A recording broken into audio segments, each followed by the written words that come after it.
Piet Mondrian's work can sometimes be hard to appreciate. These shuffling colorful squares and these intersecting black lines make his paintings all blend together, as if each of them were unique, yet identical at the same time. But this particular style was only one step in Mondrian's quite linear artistic progression. He was born in 1872 in Amersfoort, Netherlands, and will start painting, just like many other Dutch artists, landscapes. Already then, he adopts unconventional techniques. For example, most Dutch landscapes displayed the famous Netherlands sky and its puffy clouds, but Mondrian, in At Work on the Land, made in 1898, puts the horizon line extremely high, not leaving much space for any clouds.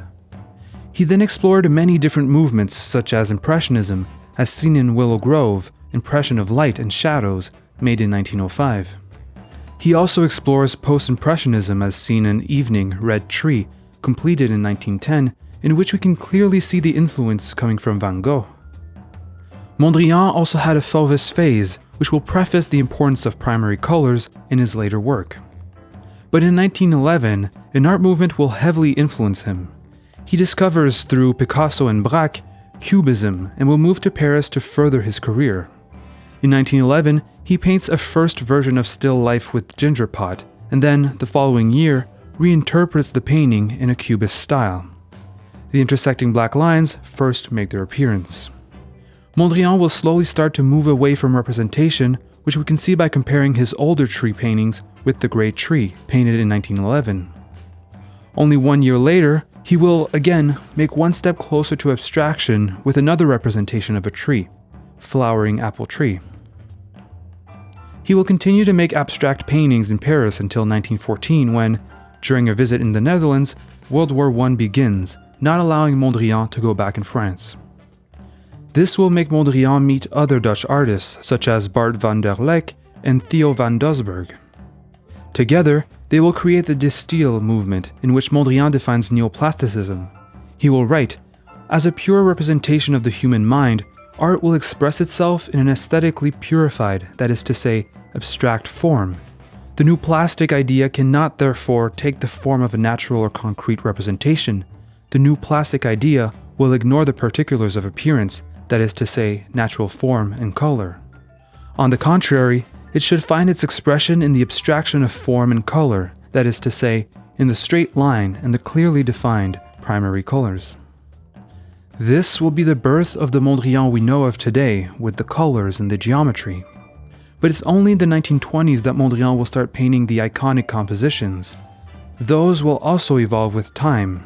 The first compositions usually had more colors and shapes, and sometimes the black lines wouldn't even reach the edge of the canvas. With time, though, Mondrian purified his work, stripping away more and more elements. His compositions started to include less colors, but sometimes more lines, making his work seem more minimalistic or simplified. Finally, in 1938, with the rise of fascism in Europe, Mondrian moves to London and, in 1940, decides to move to New York City. This will be the last step in Mondrian's artistic evolution.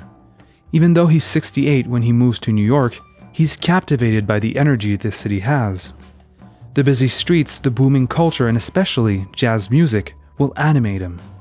The black lines in his compositions will be replaced by colorful lines overlapping each other. The last painting Mondrian completes is called Broadway Boogie Woogie, a representation of the grid-like streets of New York. The lines are vivid, and unlike any other Mondrian paintings, they are continuously interrupted by color. The lines are not continuous anymore. They are extremely busy, almost as if they had a certain rhythm to them. Mondrian wanted to create universal art that, through its harmony and simplicity, could appeal to any individual, no matter their background.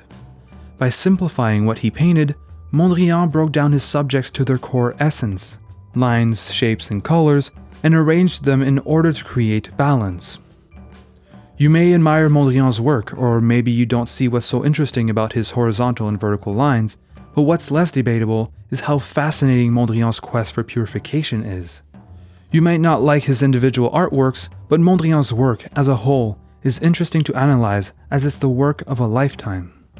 From the post-impressionist tree to the Cubist branches, all the way to the streets of New York, Mondrian's artistic progress is, in itself, a work of art.